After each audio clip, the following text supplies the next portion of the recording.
things that are physical degrade and get outdated. Things that are digital get taken offline. So, Pros and cons to everything. pretty much. What's up, guys? Welcome back to Digital Dive-In. We're the proper gaming talk show. We're your hosts, Sandsology and JayDubbs. We're going to talk about some spicy takes today because we got maybe some unpopular opinions that people might get mad about, and I'm sure I do. My buddy KJ always talks about how I have shitty opinions, so we're going to share those shitty opinions with you guys today. Like how Uncharted, you think Uncharted was a good movie? I didn't say it was a good movie. I said it was a good setup for a better sequel. Sure. Seriously, no. I mean, I do recommend watching it, and this kind of kicks off the spicy takes. I do recommend watching it purely for the post-credit scene, and that's kind of shitty. Like, I'm not going to sit here and say that this movie was amazing and it did Uncharted really, really well, because it didn't, all right? It just straight up did not. Sully did not feel like Sully. He felt like this douchebag of a guy. The way that they met was the way that Drake and Sully met in the movie was so awkward and weird and did not make a lick of sense.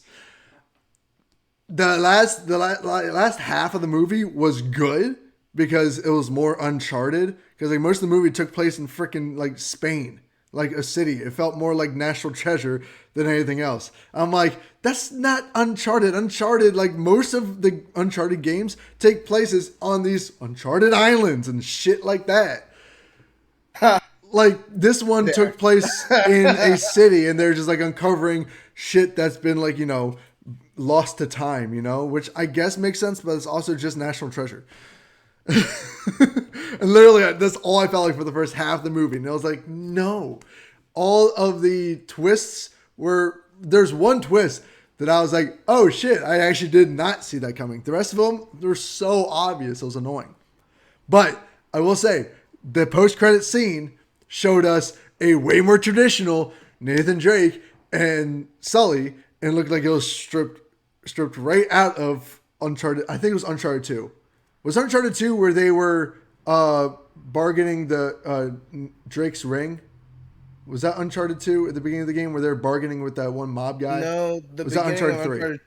I think that was 3, because the beginning of Uncharted 2 was he was hanging from a train. Right. Then Uncharted 3 is the one where he's like bargaining his ring to get more information because the guy wants his ring. Right? Yeah. Yeah, okay. This one was stripped right out of Uncharted 3. Sorry, my bad. But either way, I was like, okay, that's cool. Like, we got to see Sully with the mustache. We got to see a more seasoned Drake in that post-credit scene. The post-credit scene was legitimately good. I liked it. I was like, okay, I'm actually excited for this sequel because it looks more Uncharted than this one did at all. Just play this to rest, please. Let's just play this to rest. I'd rather watch a Destiny movie than watch another Uncharted. I wouldn't hate a Destiny movie. I wouldn't hate that. I would not. I also really want to see the Halo series that's coming out. It actually looks really good. Although freaking Cortana looks absolutely horrible, and apparently they said that they're showing what's his face? His face. Master Chief's face. I'm just like, the whole greatness of him is that he's like an unknown dude. Like you don't know what he looks like. It's like the same thing with Doom Guy. Like Doom Guy, we got to see just like his eyes and something like that. And I was like, oh shit! But we still didn't see his full face, right? Or did we? Yeah, I mean, we did eventually, like in the DLC for the final DLC, but that's a whole nother thing. Yeah, but for the most part, you don't really see his face. Yeah, that's kind of the appeal. It's just unhinged anger. Yeah. It's great. Yeah. But I mean, I don't know. I think it's a good idea to show his face just so we can get some emotion. I mean, the whole thing is his character is completely unappealing, and I make the same comparison to depending on who you're talking to. Some people like the whole unknown hero type of trope. Right. I mean, I don't know. It's just I feel like I can make the same comparison of this to like Final Fantasy VII Cloud, where he's just emotionless. He's like, yeah. He's like that silent hero trope where like he doesn't say much and but Cloud's a little bit more annoying because it's like, I'm a soldier. I do what I do. I'm like, fuck the cloud. It's like, dude, he didn't do it. He has no personality or emotion. What do you like about this guy besides that he looks like he should be in a boy band? Like, I mean, come on, Cloud's kind of a badass though. Let's be honest here.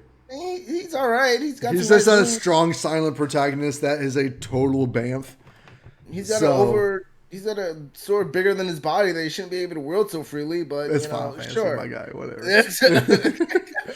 But these are the kind of spicy takes that we're talking about. We want to like dive deep into like how controversial our takes actually are and shit like that. Well, I mean, I guess I can start. This isn't really controversial. I think this is something that you go ahead and start. Yours are more controversial. Yeah, well, my big one that I've been like talking with a lot of people online about, and it's just surrounding Elden Ring because everybody's talking about it. Oh, my buddy Ben is talking about it. He's like, "Oh my god, Elden Ring's amazing!" And I literally asked him, "I was like, bro, isn't Elden Ring just open world Bloodborne or open world amalgamation of every other Soulsborne game?" He was like, "But it's so good." I'm like, "But tell me, is it just an open world amalgamation?" He's like, "Kinda, but it's so good." I'm like, "What makes it good besides the open world? And is the open world even that good?" Like, I've heard a lot of people say the open world is really, really good, and I'm sure it is. But there's so many open world games right now. I want to know how it sets itself apart. I mean, I think it doesn't set itself apart from other open world games. It sets itself apart from other Soulsborne games. Yeah, and that's also my thing. I feel like it's really overhyped because here's the spicy part. I definitely feel like it's overhyped because people are calling it the game of all time, and it's just like, I mean, it's a good game. I mean, I can objectively say that it's the best Soulsborne game that's ever come out. So that's why people are so hyped about it. It's almost definitely the best Soulsborne game, but like people are already calling it like game of the year. I'm just like, no. I mean, it's not. It's not. It probably will get game. It probably will. It probably will, just because of the hype, not for any other reason. Like, it's not that. From what I've seen about the game, now I preface this by saying I have not played the game, but it doesn't look that revolutionary or unique. The graphics aren't great. It looks like an anime game for sure. It looks like oil. I do like the graphics. The graphics look fine, but they're nothing like groundbreaking. I think that's one thing that makes it, but that's what makes it so enchanting, though.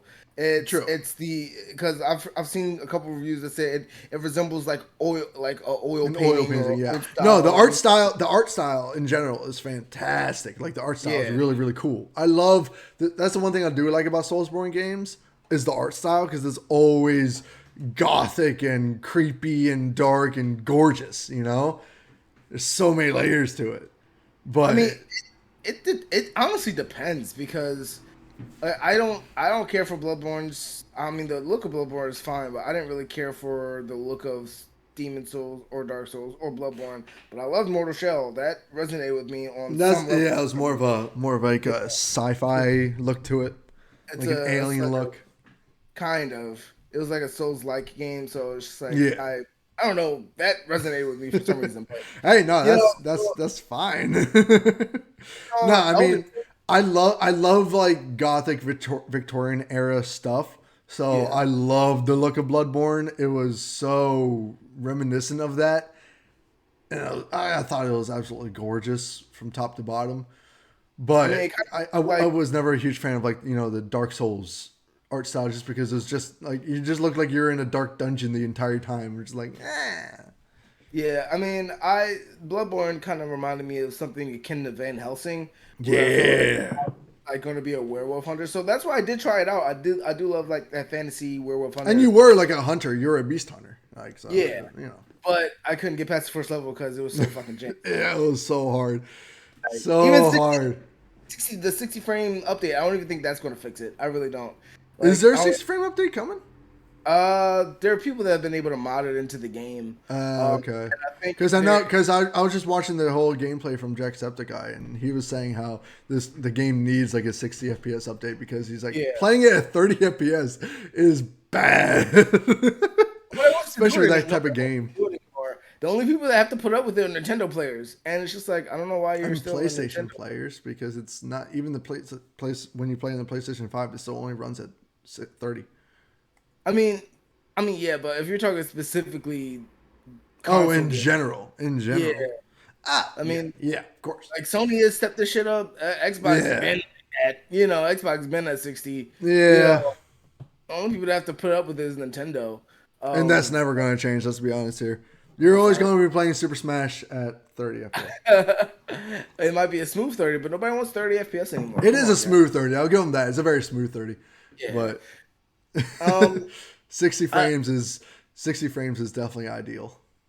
I also as far as Elden Ring goes, it I mean, it just it's nothing. I would say it's nothing too crazy. The thing that sets it apart, I would say, would be the fact that you can use more magic, the fact that Yeah. it's open world and it's more accessible, Definitely looks and like they give you a lot more freedom in terms of your character yeah, and your play style, which is yeah, cool. Which is exactly. So nice. That's great. I think that's what people wanted out of Soulsborne, Hmm. and it's literally what they got. But to say that it's like game of all time, No, I mean, everyone's saying it's the best reviewed game of all time, and yeah, that might be. However, that I doesn't still give mean, that to Witcher 3, yeah, honestly. oh yeah, 100. Yeah, I will And that's the definitely thing put about Witcher 3 is probably one of the best games ever made. that's the thing, like That's not that spicy of a take. gamers get so swept up in this like hype. They just say stuff out their mouths and then they have to retract it later. It's like, Yeah. oh yeah, I did. What was I saying that Cyberpunk was going to be the greatest game of all time? What was I It thinking when should I have said been. that? It You know, freaking like should have been. Oh even my if god, I'm still so mad even about if it that. ran perfectly, the story was still lackluster. The overall, The story itself was fine, but the fact that they were talking about giving you more choices and stuff like that that really right, made no freaking difference whatsoever. That was a exactly, huge disappointment. yeah. Huge disappointment. But the Game was gameplay and the story were fine. And the city is nice. Yeah, the gameplay was still there was still going to be a lot of disappointment with the game, even if it ran perfectly. Yeah. So Oh yeah, of course. people just get swept in these overgeneration. It's like, oh my god, Metal Gear Solid 5 was supposed to be the greatest game of all time. Once again, Yeah, and that was still I mean, it you was know, fine. It was a fine game. It was a fun game. But I don't know. yeah. I think And then in they're going to say the same thing with Spider Man and yeah. God of War and Logan and list goes on. Yeah, But every single new game is always the greatest game ever made, so or they say it's going to be the best game or the best like genre that one. So like, yeah, you know. but there are some instances where it's true. So Yeah. I Yeah. will give it to. I'm not saying that. I'm not saying this to like be some kind of Elden Ring hater or something like what we're talking No, about. no, I'm not I'm like I'm on both sides. Like I know I'm not a Soulsborne fan, really. I enjoyed Bloodborne like I said in the last video, but I'm also not going to say that like, people are hating on Elden Ring for like it being too hard or whatever. Like those people are just stupid. I'm sorry. But the one thing I will say about the Soulsborne genre in general is like one of my favorite things when it comes to video games is the story. All right. Soulsborne games have horrible storytelling. Horrible storytelling. I don't think it's horrible. It's just No, it's it's environmental. horrible. You have to look Not, around. it's not even environmental. That's the thing. You have to put it All together. the shit in the story, like they don't give you any story. Like they give you a prompt at the very beginning of each game, and then the rest of it you have to really dig for to get any sort of hints at the story. Now I will say the actual lore behind each game, especially Bloodborne, is super cool. But the fact that you actually have to go to forums and talk to other people to just get a glimpse of a story is bullshit. I think it's just how they design the game, where they want the mystery and the lore to keep you coming back to be like, oh, maybe I'll get some piece of the story if I do this. Maybe I'll get a piece of the story if Of I do course, but that. that's just kind of like, I don't want to have to dig for my story. I don't want to have to like, sink I mean, 5,000 hours into a game just to be like, oh, so this is what's going on. Well, I think they did that actually as a positive to give you to show you that they respect your time. Because Doom Eternal did the same thing. It's an FPS. I mean, and yeah, but they give you significantly more story. They at least have you on like a set path with a set objective.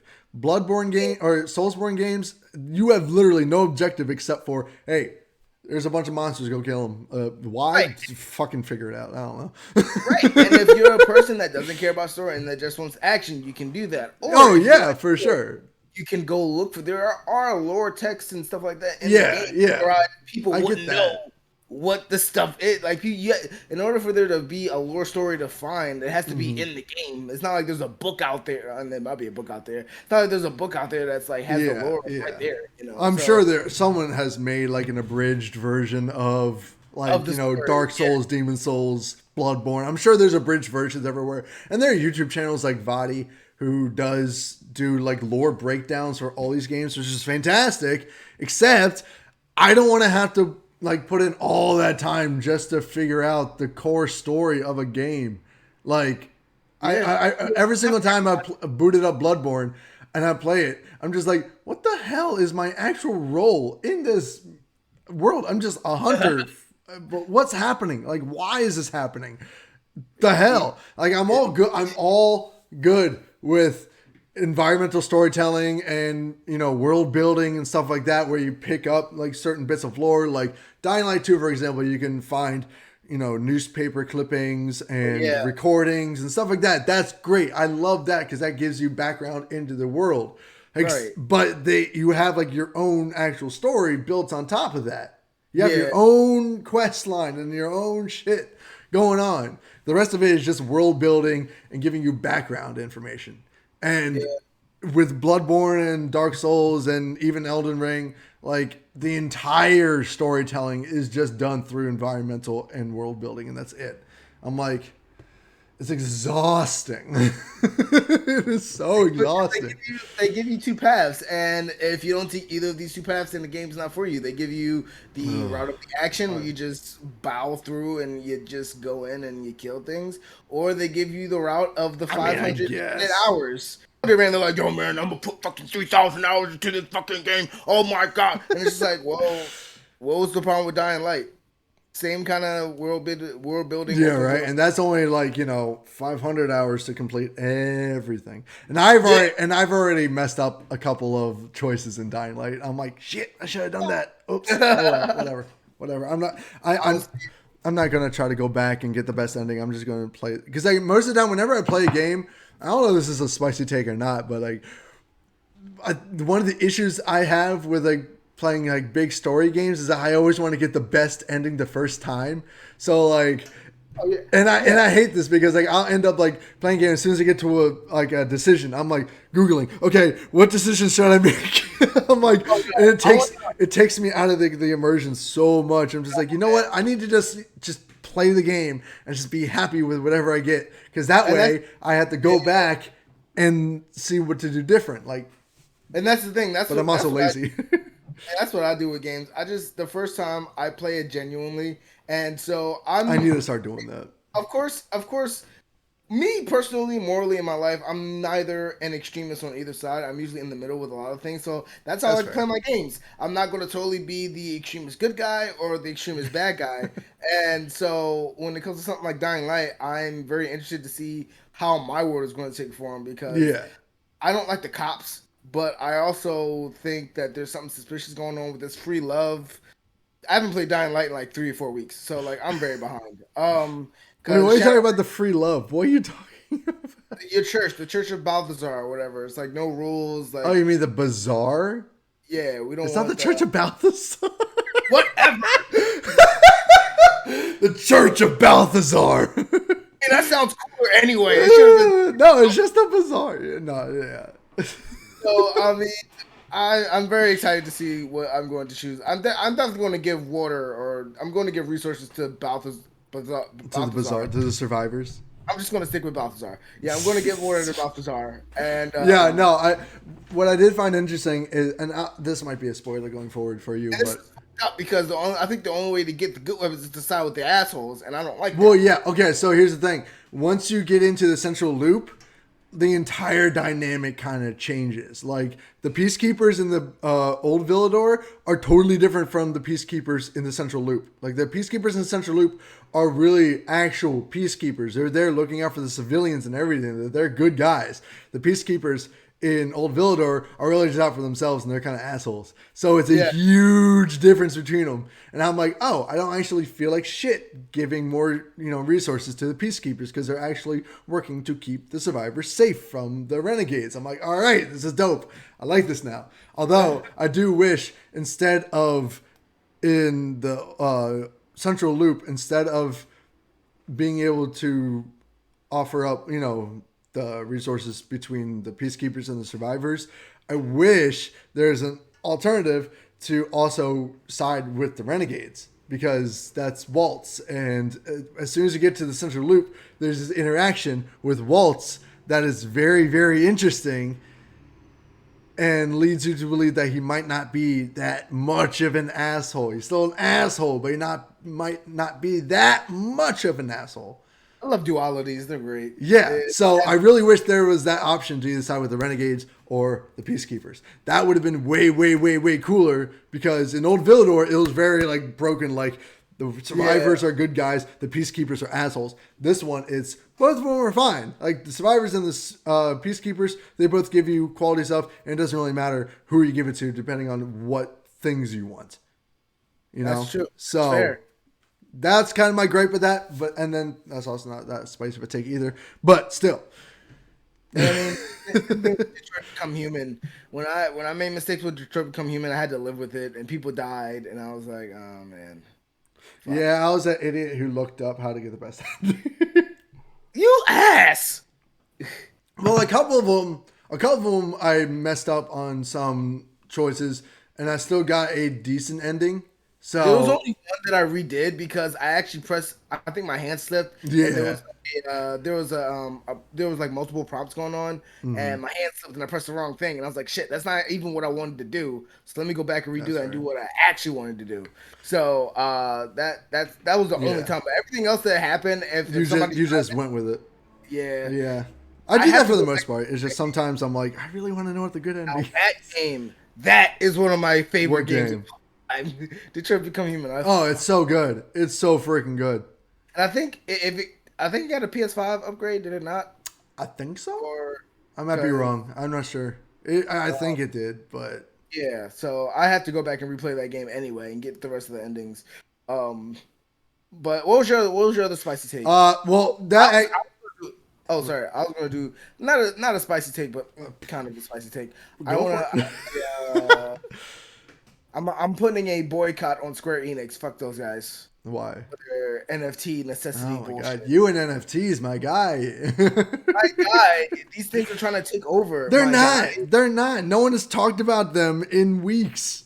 Sir, Namco Bandco is spending $1.8 billion making a Gundam metaverse. Okay. So if you want to sit there and say that NFTs and metaverses aren't going to be a thing, you can think again. No, because I almost guarantee that like most gamers are not going to give a shit about any of this. So these companies are going to spend all this money making this shit, and nothing's going to happen. Like they're going to made millions off of the Castlevania NFTs that they just made. Okay, millions. Sure. If people want to buy them, go ahead and buy them, but they're not going to be forced on people. So it's like they're 100% optional cosmetic shit. It's like buying cosmetics for any game ever. It doesn't matter. How are they going to make it necessary? Like it's just glorified microtransactions. It's very easy. And microtransactions are all optional anyways. Like the only reason people do them is because they want a certain skin or a certain pack or whatever.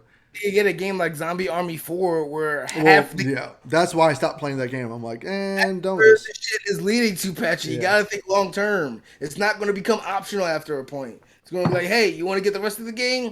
Oh, you gotta buy this NFT currency, and you gotta spend it on our server, and it's like it's just gonna keep trickling. Ubisoft Quartz, perfect example. Square Enix is gonna have their own Square Enix NFT currency. That was the whole thing. Hey, Happy New Year, everybody! We're doing NFTs. It's gonna be great. You're stupid if you don't think so. See ya. Well, here's the thing. They tried to do this many times, and gamers in general end up like. Not boycotting, but like getting mad and getting angry. And I mean, we saw the whole thing with, Star Wars Battlefront 2 and all those microtransactions and packages and loot boxes and shit like that. And then like EA comes back and dials it way the hell down. I mean, Battlefield 2042 had barely any microtransactions. That's because they probably couldn't fit them in there where they can actually work properly. That's fair. That's also fair.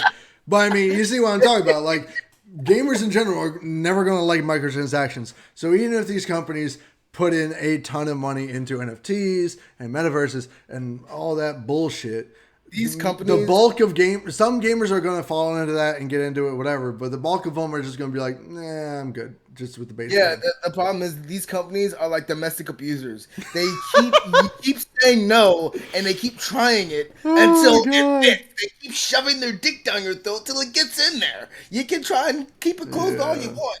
But the thing is that gaming is generational, and True. people that bought games in the '80s definitely wouldn't be buying microtransactions. But people that game in the early 2000s would be like, all right, I guess I'll shell out the money, and that's what's going to happen 10 years down the line. We got these kids growing up that don't know any better, and they're just like, I guess this is the way it is. You just gotta buy. You just got somebody wants that Grand Theft Auto car. I guess it's gonna be NFT $10,000, real money. Yay! So it's. I'm still, even though we're boycotting it now, I'm still very fearful for it down the line because you got these kids that are playing games now. They got their first consoles, the PS5, the Xbox, and they just want what they want because it looks pretty. They don't care how much money it costs because they're not paying for it. Hey, mommy, daddy, can I get $100 for this shit? Let me get the Battlefield Ultra Deluxe Edition. So I mean, yeah, that's another thing. That kind of leads me into kind of a spicy take, but one that I end up falling victim to anyways, and that's pre-orders. Because that exactly what you're talking about, like when it comes to deluxe editions and all that stuff. Like, I have pre-ordered certain games, but the reason behind my pre-orders is different from the reason pre-orders exist. The only reason I hate the idea of pre-order bonuses and shit like that. I think it's stupid to exclude people from shit that if they don't have the money for it that moment, they can't get ever again. Now, that's kind of bullshit, in my opinion. I mean, it is, but it isn't. I think it's because the thing. Well, go ahead. I'm just gonna say the reason I pre-order games, literally the only reason I pre-order games is because I have extra money at that point in time. So I'm like, okay, I know this game is coming out. I really want this game. I'm going to put the money on this now because I might not have it when the game actually releases. Exactly. Future proof. Yeah, you use it for utility. Exactly. Future proof myself, But the reason that game or pre-orders exist and deluxe editions and all that shit is just so these companies can get more money before that game is even released. Plus, they incentivize you with these bonuses and stuff that don't really matter. All the pre-order bonuses that I got for Dying Light 2, I did not use. I used the weapons because they give you 4 weapons that you can just keep on redeeming and they scale with you. They level up with you, which is great. I know where to redeem my rewards at because I did get the pre-order, but I don't think I've used any of the pre-order. You have to go. They show you the website on the main menu, but. It's kind of weird because I tried to do it and it wasn't giving me my goodies pack, and I was like, okay. But the only thing I used was the weapons to redeem because they give you 4 free weapons that you can just constantly redeem. But after a while, those weapons become kind of pointless. They're just nice backups if you run out of weapons. Yeah. But for the most part, I didn't use many of them. I don't really care about getting, soundtracks and concept art books and stuff like that. I don't really care about stuff because I can find all of that stuff online. I can find the soundtracks on Spotify. I can find the concept art online for the games. So it's why am I paying for this when I can just get it for free? Typically I would agree with you, but in this about companies getting more money, but in this case, I think it's a little different just because if you were to say, hey, we're going to announce this pre-order, I think this is available for pre-order 2 weeks before release, I'll say, all right. But usually pre-orders are announced 6-7 months in advance. Plague's Tale 2, its quote unquote now official date is December 31st, 2022. Mm-hmm. You okay? He found a spider. It was a roach. Oh, roach. Philly living, everybody. Philly living. Yeah, seriously. I have a cat who deals with all my bugs. Great. Now there's a blood stain on this white wall. Jesus Christ. Just get a white. Just get a white. So yeah, I mean, but typically these things are announced 6 months in advance, so it gives you plenty of time if you say, because we use it for the same reason. I use it for utility efficiency for if I don't have the money, Yeah, so yeah, exactly. I'll pay for it months in advance, and then Yeah. it'll be fine. And it just so happens that I get a pre-order bonus that I may or may not use. Yeah, that's fair. It can be. The only thing that I would say about it is if you do the pre-order bonus, and then this has happened a lot where you do the pre-order bonus, and then 3 months after release, what you got the pre-order bonus for gets released anyway to the public. Yeah, that's kind of stupid. I mean, it's stupid, but it's also just like, I mean, okay, cool, whatever. I didn't pay extra for this, so I don't really care. Right. Yeah, exactly. Now, when it comes to like digital or like deluxe editions and special editions of games, I prefer to get those editions like when I buy the game physically, because sometimes you get like an exclusive poster or, some collectible or something like that, whatever. Digital stuff, I don't care. I'm not going to download, like I said, I'm not going to download the art book. Yeah, I'm not going to download the art book. I could get the wallpapers, but I could also just get the wallpapers online. I don't really care about that stuff. I don't care about like I said, I don't care about the soundtracks, like downloading the soundtracks online. I should probably, but like, I don't know. I can also just, like, they usually post the soundtracks on Spotify, like soon after the game comes out. So it takes a really interesting soundtrack for me to really want to outside of it's not often. Like the Outer Worlds soundtrack is really, really good, and the Outer Wilds soundtrack is also amazing. I love that soundtrack. So cool, so spacey, really fun.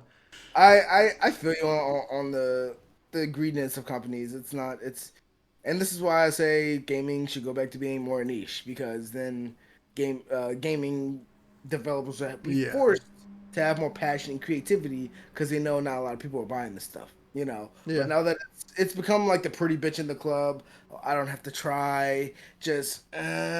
I'm just look pretty and have nice graphics, and people will play me and give me money. So I don't know. Yeah, no, I know what you mean. Spicy topic. Fuck gaming industry. It should go back to being a smaller thing. We don't need. I have another spicy take that's not really related to any of this. What's up? But yeah, it's a good one. My Spider-Man Miles Morales is a better game than Marvel Spider-Man. Who says it's not? There's a lot of people who just prefer the base game. I don't know if that's that spicy, but that's like one of my big opinions after I started playing Miles Morales. I was like, I am enjoying this game a lot better than I did Marvel Spider-Man. I mean, it's literally an innovation on everything that the first game did, just on a smaller scale. I will say that the story is not as good, but everything else is like far better. What is not better about the game? Obviously, besides the story. It's just the story's short and it's not as, not world ending, but like it's not as heavy as, it kind of is. I mean, it's still emotional. I thought his mom was gonna die. I didn't think they were gonna do something that big in like his in like this in between game. Like that would have been. Whew. I mean, but that's the tragedy of every Spider-Man who loses all his parents. Well, in this one, he doesn't lose. Does he lose? Does he lose the girl? I forget. Does she die in this game? In that game? Yes. Yeah, she does. So that's his loss. Like he oh shit! Spoilers. No. That game came out forever ago. Come on, it's been like almost 2 years now. Come on, my God. I'm just playing God of War. So, and God. I've had it for 3 years. That's fair. I have owned it for 3 years. That's fair. So, I mean, Atreus is annoying. Fuck Atreus. I'm not looking forward to his dumbass in the second game. I'm not even going to get the second game because I just want to see the Atreus reviews. I'm specifically looking. I don't care about Kratos. I know he's going to be great. I'm specifically by the end of the game, Atreus is fine. By the end of the game, like you see his growth towards like the last. No, you're not even at the end of the game. No, I'm talking You have to follow about to in the the end of the game. I'm talking about in the trailer for the second game. He's still talking shit to Kratos, being a little bastard. And I'm just like, you didn't learn anything, did you? You didn't learn anything. You don't know how to be a general. You don't know how to. Yo, Yo, stop talking crazy. that's the one thing I am kind of interested about in God of War Ragnarok, especially if they're actually following Norse mythology, because like in the trailers you see, you know, Skull and Hati, the two wolves like devouring the sun and the moon. We've already seen the world serpent. We haven't seen. We've seen. No, we didn't see Fenrir. We didn't see Fenrir. But the whole idea is that, you know, the world serpent and Fenrir are Loki's kids, right? Mm-hmm. And we're only seeing Angerboda in this next God of War game, and Loki is only 11 years old. He's So 14 I by mean, now. what? I think he's 14 now, right? He might be in Ragnarok. I'm not sure. I forget. Yeah. Either way, 14 years old. Okay, 14 years old. He meets like his destined wife, right? At 14. Are we gonna Yeah. see kids fuck? Like, I mean, you realize ancient times were like that, right? I mean, Like that's people fair. were. Like, But that's what the ancient times hell? were. There was no 18-year-old law, you know. Also, You were an adult when you can make a kid. That was it. The one thing I am like very curious about is like we've already seen. There has to be some time mystical shit going on, because we've already seen the world serpent like Right. doing shit, and that's one of Loki's kids. Right. Loki went back in time and had himself birthed by the god of war, and was just like, you know what? I like Kratos. I want him to be my father. Apparently, I guess. I don't know. I don't know if we're gonna see like an adult Loki pop up and be like, "Sup, kid? I'm you from the future somehow in some My bullshit way." golden Who horned knows? helmet. Doesn't it? Don't you want this? I'm very interested to see how that story goes, but I'm very like, how the hell are you gonna make this timeline work, my guy? Here's my saucy take. I think God of War had the. I think God of War, the original three, had the same character depth as the new ones, and I actually love the old ones. People like are like, man, I love this new God of War, man. The old ones were just so hack and slashy and so. I mean, so is this just one. like This one is just a little bit more RPG. it's just like, dude, man, the man lost his family. The man lost his first family. He wears the ashes of them, Yeah, right. and he went on a rampaging murderous spree because the gods And don't killed the respect him at all. entire Olympia. Like he took away his whole family and was just like, "Hey, that was just a game. We just thought you were kind of a cool dude, and we just wanted to watch you kill your family. You know, Yeah. and that's all. That's all it was. It was a game."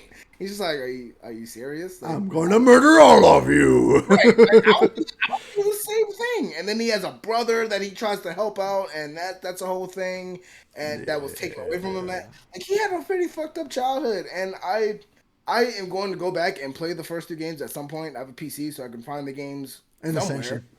Um, I've never actually yeah. played Ascension.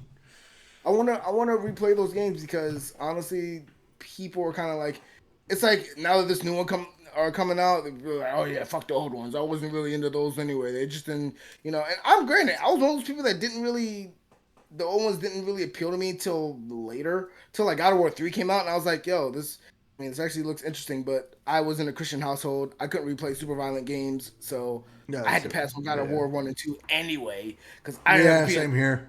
so I never really got the chance to get into it, and I know if I would have got it when I was younger, like back when it was hype, I probably would have really enjoyed it and really enjoyed the story.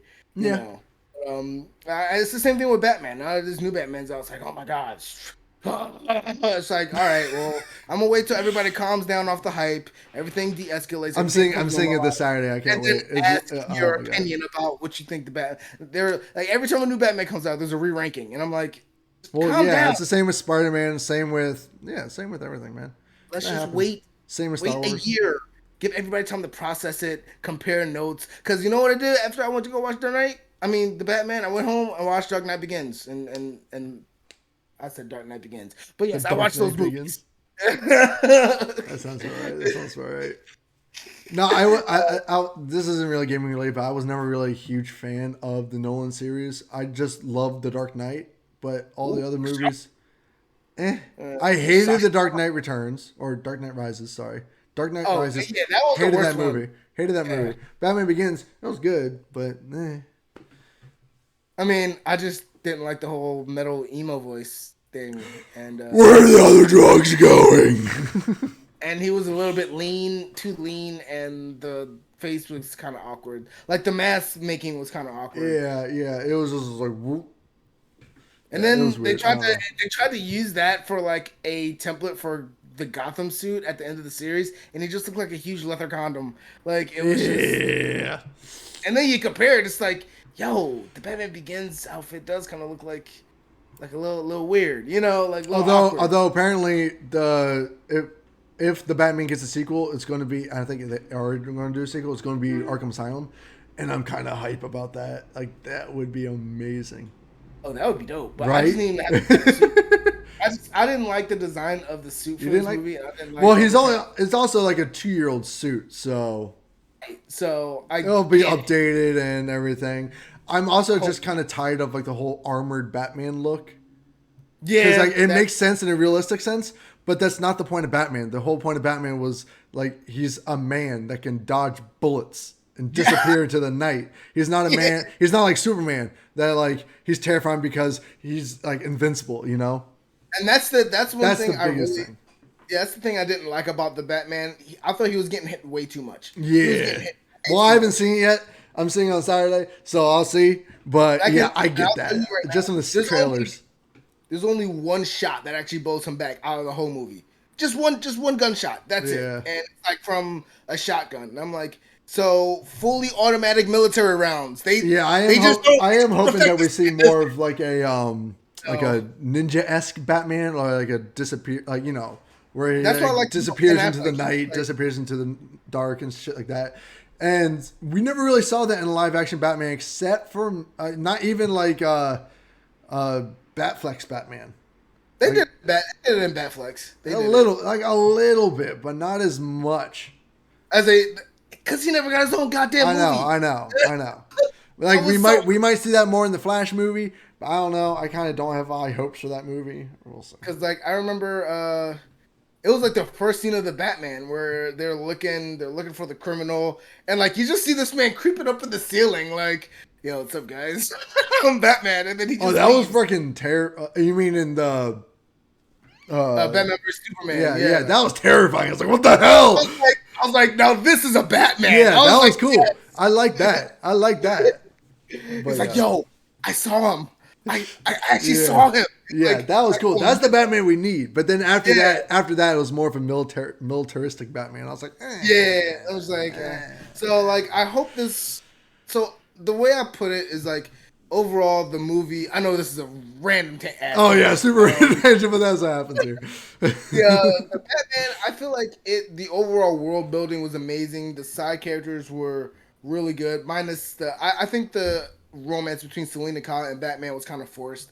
Honestly, because it's like this dark, gritty thing, and then you just got these two over here random, like, oh, what's under that mask? It's just like and then I felt like Catwoman should have been more eccentric with her mannerisms. She didn't roll any of her R's. She wasn't like hyper. I mean, that's fair. Flirty, she's supposed to be like just. I definitely want to talk about the Batman more after I actually see it. Actually, see it. Yeah. But this is just my take. Like, everything for sure. was amazing except for Robert Pattinson, and it's not like I'm not saying that he did a bad job. It just something that just felt off about his performance. The Bruce Wayne just didn't fly because he was a little bit too mopey, sad. Tobey Maguire, Spider-Man 3 vibes very much. Bully Maguire.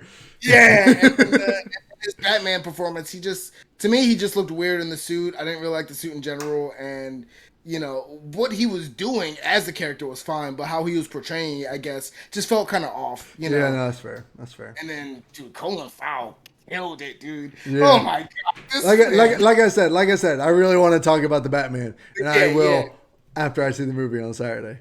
But anyway, I feel like if they could just re-release them, remaster them, something, the old ones, so we can play them again. Yeah, that'd be great. That'd be great. That'd be nice. That'd be great. And I think I talked in terms of Batman. I talked about that before, where the Gotham Knights game should have just been the continuation of the Arkham series, not Suicide Squad. Nah, I don't think so. I think Because it they just did a makes more good job. sense. Batman's dead. Batman's gone. So the Bat But family takes over and continues to keep the city safe. This but I like. the Suicide Squad game is like a very weird continuation.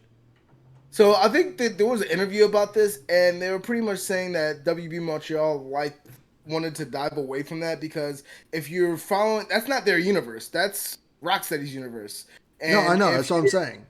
but if you're using somebody else's universe, you have to follow their rules. They wanted to kind No, of step away I know. I get and that. I get more that. free I'm flowing. saying the game should have been flipped in terms of developers.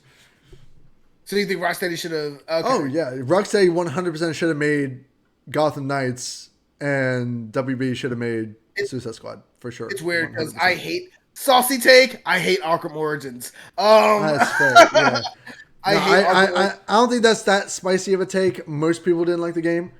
I mean, it has this weird cult following where they See, people are no, like, my spicy take is Arkham Knight was not a good game. It was a fine game. It was fun to play, but it was not better than Arkham City. oh yes, it was. It was No, it way was better. not. The only difference in that game was you got the Batmobile. That was it.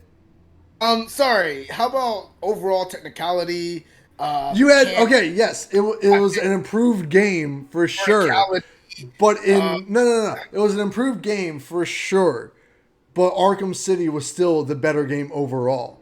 The only thing you got different in Arkham Knight was you got the Batmobile and you got more tech, and that was it. Like the gameplay more, more or less yeah, played exactly the same. You had better gliding, sure. The grapple worked the same. The story was not nearly as good. story a lot. Arkham City story was so much better. So here's the thing: Arkham City had a very great, grand story about where everything was leading. Yeah, What made Arkham Knight beautiful were the little moments in between, leading up to what was going on. sure, but the Like, oh, I overall don't know. story was the most predictable shit in the world, especially if you're a Batman fan. Like Oh, there was nothing in the game. I was just like, oh, wow, oh yeah, I oh, knew I don't this. know. How about Jim Gordon finding out his daughter was Batgirl? Oh man, that was such an expectation, something that people expected. Like the relationship between Batman and Gordon, you see it get strained. The relationship between Batman and Robin, you kind of Okay, see more of. You see him actually working more with Nightwing. You know, the sure, you co-op. see them working So, more with like the Bat family in general, which is another reason why Gotham Knights would have been the perfect follow up game to the Arkham series. stick to topic here. We already discussed that. I'm just saying. I'm just saying it would have been a better follow up than Suicide Squad. But anyways, Arkham I City, will get sure. Arkham. Arkham City had them just introducing the rest of the Bat family into the Arkham series. But in general, it was still the better game in terms of story, in terms of gameplay, in terms of what you got. There were minor improvements in Arkham Knight, but that didn't make it the best game in the Arkham series. The best game in the Arkham series, 100%, is Arkham City. Only thing you could argue about it being better was the story, in which I could still No, battle you on the city, that. the story, the But gameplay. City feels completely dead compared to Arkham Knight. Are you kidding me? Arkham Knight has this beautiful neon lights and has a lot more volume of people in it, and the dialogue is way more lively, way more active, and it just feels so much more alive, so much more And visceral. yet, I didn't have nearly as much fun with it as I did in Arkham City. Well, your opinions are terrible, like KJ said. So, See, no, I'm pretty sure KJ would agree with me about Arkham City and Arkham Knight. what specifically do you think is better? Because everything on not only on paper but in application, everything is a step Yeah, up. no, technically, yes. Technically, Besides the story. on a technical standpoint, everything is a leg up on Arkham City. But Arkham City had the better story. It had a more engaging characters. I had way more fun playing it because I didn't know what was going to happen. In Arkham Knights, the biggest thing for me is I think story is the most important part of game design. And in Arkham Knight, there was nothing in that story that impressed me or surprised me or anything. I knew depends what on was going to happen. I could have written that entire freaking story myself. It would have been lies, better. lies. There was nothing impressive about it. And having freaking It was Scarecrow as the final dude that unmasked you is the dumbest freaking thing in the world. It's so anticlimactic. That It's was like, okay, whatever. What the fuck? no, it wasn't because you didn't know if they were going to do that or not. You didn't know if they were actually going to reveal them or not, and then It they was actually the did. final game in the series. Of course they were. I was like, You okay, didn't know yeah, that. sure. People say that all the time. Literally every time they actually go on record of saying every time we create a Street Fighter or every time we create a Tekken, we act like it's going to be the last one. We promote it like it's going to be the last one, but They it never. literally said Arkham Knight was the last game when they released it. It was the last game in the series. You know how many people say that and they come out with another game? Only Plenty. only because they, the last game sold and they want to make bank on it. But But my point exactly. Literally, people but they mispromote. said this was the final game in the series. So I was like, okay, so something's going to happen to Batman because otherwise they're not going to be able to finalize that story if they keep Batman doing shit. Because, duh. As soon as that last bit kicked off, I'm just like, okay, we're going to see who Batman is. Cool. And then the whole Nightfall protocol thing, I'm just like, okay, so he's technically he's not dead, obviously, because it's Batman. He's just into retirement or Gone. whatever. Yeah. He's just gone. Yeah. Think- I'm just like, it was cool. It was a fun game. I had a lot of fun with it. I barely used the Batmobile, to be honest. I didn't find a huge need for it because it was kind of OP. And then, of course, it wasn't even just the story; it was everything surrounding the side missions. The side stories were really cool. Yeah, I'll give you the side missions were a lot more fun. And there wasn't as much collectible bullshit as there was in Arkham City. You know, Still a biggest bit, caveat but- about Batman, we don't get to see him be a detective. Well, you got that most of all in Arkham Knight. Well, you also got that in Arkham City. Like a But lot. you did a lot, but it was a lot more in Arkham Knight with the side missions and even in the main story missions too. Everything in Arkham Knight was just more. You could argue the story, but like I liked the story. Well, because for me, I think story is the most important part of game design over everything. If the story sucks, it doesn't matter how good the gameplay is. That's exactly my reasoning for not enjoying, the Soulsborne game. Still, full circle. Look at that. No, I mean, you got to see a lot of how Batman interacts with his team, and there were certain things that I was very interested to see how Batman was going to react. Like I said, it wasn't the overall big story that was important here. It was the little takeaway things in between leading up. In which case, they should have just done that in an in-between game like Arkham Origins. Instead of doing Arkham Origins, they should have done a game like that where you get to interact and play as the rest of the Bat family more often. But that wasn't going to make a lot of money. That wouldn't have made Arkham sense Origins made a shit ton of money. It made a shit ton of money because it had an overall arcing story like the rest of them. And you could have just done the Red Hood story. You could have done Arkham Hood or whatever. Red Arkham. Fuck, I don't know. That's literally what they did. They did exactly, but doing it as the final game in the series is stupid. See, you're saying things that aren't technically faux pas of the game itself. That's just your standard of what you would want. Well, yeah, these are my spicy opinions, my guy. It's not like a generalization of shit. I'm just saying having that Arkham Knight storyline as the last storyline in the entire series was kind of lackluster. It could have been. Nothing surprised me in it. Nothing impressed me in it. I was like, any Batman fan knew exactly what was going on as soon as the game kicked off. It's not that you knew what was going on. You hypothesized so hard that you wanted it to be real, or you didn't, or did want it to be real, and it just turned out to be real. It was the Arkham Knight story, or it was a Red Hood story. That's all it was. Yeah, it was the Red Hood story, but we've seen time and time again that they take these stories and but they didn't. It was almost word for word just Red Hood. They had Batman get revealed as Batman, as Bruce Woo! And who fucking cares? It was a bad ending, and you got blurry. Like I said, it was the little things in the game. You got blurry. There you are. Yeah. I don't know why I got blurry. It was the little things in the game that led up to what made it great, like how Batman handles adversity and seeing his team get captured and worried about them being killed, and having people in his personal life mixed in with his bat life. Actually, we've seen this before, but we've never seen it in game and how he reacts to it. It was very interesting, and seeing his relationship with Tim and Batman get strained while he's trying to figure out, hey, where did Barbara go? She got kidnapped, and I don't know if she's coming back. Awesome. Also, the last scene in Arkham City with him carrying out Joker's body, fucking masterpiece. Yeah, it was also beautiful when they burned it in the beginning of night. That's what I'm saying. Arkham Knight story is pretty fucking slept on. I don't know why people oh my god, it was so bad. I'm like, no, It no. wasn't bad. I'm not saying it was bad. I'm just saying it was predictable and a lackluster ending to this Arkham series. It could have been better. Honestly, the end of Arkham City would have been a better ending for that series because it No. was the overarching Joker was like the overarching villain since the beginning, even in Arkham Origins.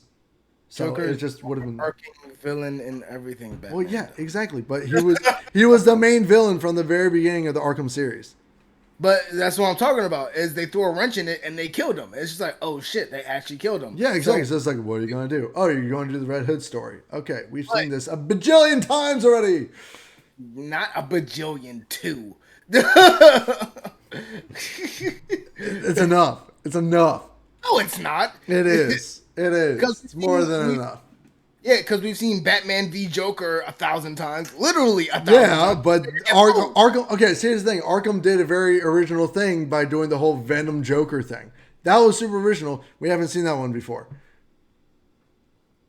Yeah, And then they went on with a very traditional ass story that we've all like every Batman fan has already read.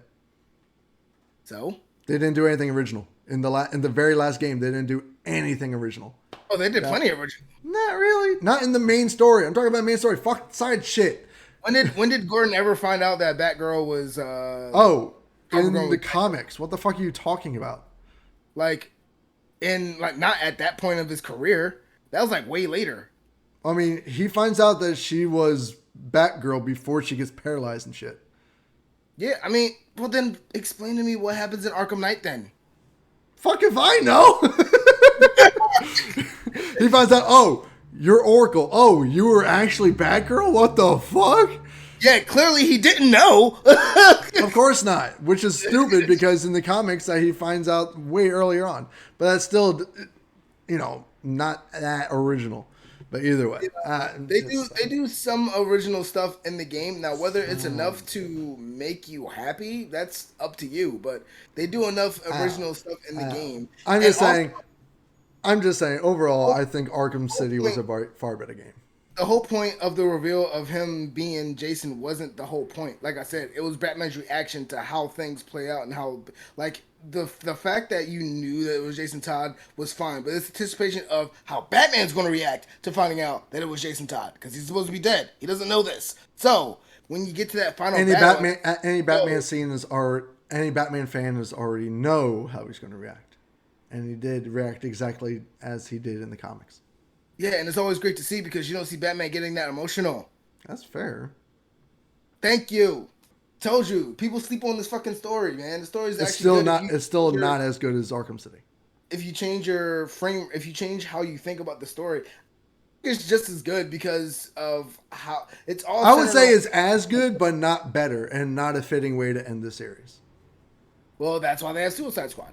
Which doesn't even follow up on the freaking original games. That's why I'm saying Gotham Knights would have been. You don't know that because you haven't played it It's yet. a freaking Brainiac game. Why do Like, you think- goddamn, it literally just follows the universe, but it's a Brainiac game. It probably Maybe has absolutely Suicide- nothing to do with the Arkham series. Yeah, There maybe might be Suicide hints, but Squad- that's it. Maybe Suicide Squad is taken over because Batman's not there to come up with the brainy idea to how to stop the Justice League. You ever think of that? You ever think of that? Okay, That's very and? much relatable. Okay, Joker's and So Joker's dead, Batman's dead, and Harley Quinn's just like, man, I really could use some Batman Joker time right now. Like, let's go kill the Justice League. I'm very interested to see what's I'm happening. interested to see what happens. Yeah, for sure. But I don't know. It's just a very weird progression.